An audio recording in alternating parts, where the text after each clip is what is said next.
And didn't I tell you yesterday? Did I not tell you yesterday about how this playbook works when it comes to lockouts and collective bargaining and all that other stuff, that the sports business side of things, that most fans are just kind of stuck on the sidelines, literally. You have no control over this. You have no influence over this. There's nothing you can do. It's the most helpless feeling you can have, aside from, of course, being a Jets fan. You are literally listening to billionaires argue with multimillionaires. There's nothing relatable to all this. But as I told you yesterday, the notion that they were inching closer to a deal. Lucy was holding the football, and you were Charlie Brown running towards it. You know that's how this goes, and I told you that's how this goes. They get you close because they take care of all the peripheral stuff. We agreed on this, we agree on that, but we all know the big hurdle. That's the one you get to at the very end.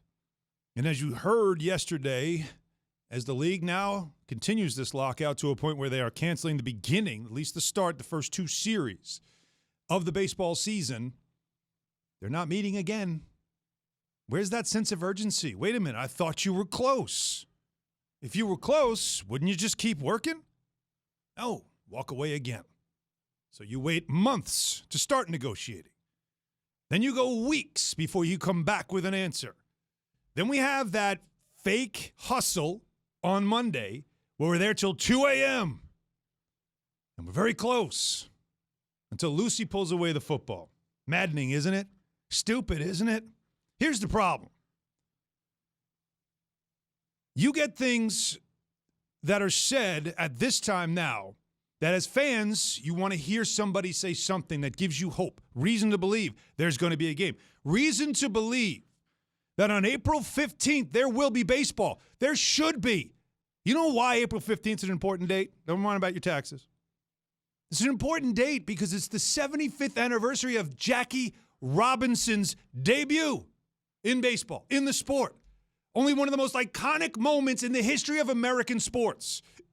And it's the 75th anniversary of it. And we're not going to have a game? We're going to have players wearing number 42 throughout the league. We're not going to do that because we're going to argue over money. It's all about money. Rob Manfred's the commissioner of this dumpster fire. He's the face of it. He has to speak for owners that get to hide behind him. So all the tomatoes get thrown at Rob Manfred.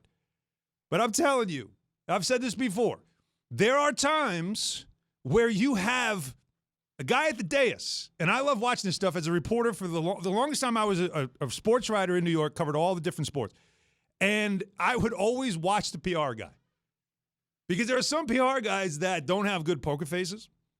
They send the guy up to the dais, the guy's got to speak, and he says something, and the PR guy goes, facepalm.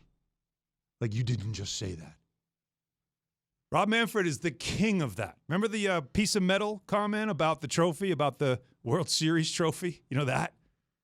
You know how he just completely fat-handed so many different controversies in the sport, including the cheating scandals that he had to deal with, protecting owners, battling owners, how to suspend, what to do, giving certain players even some autonomy, all this stuff. I mean, it just Rob Manfred has been really bad at being a front man.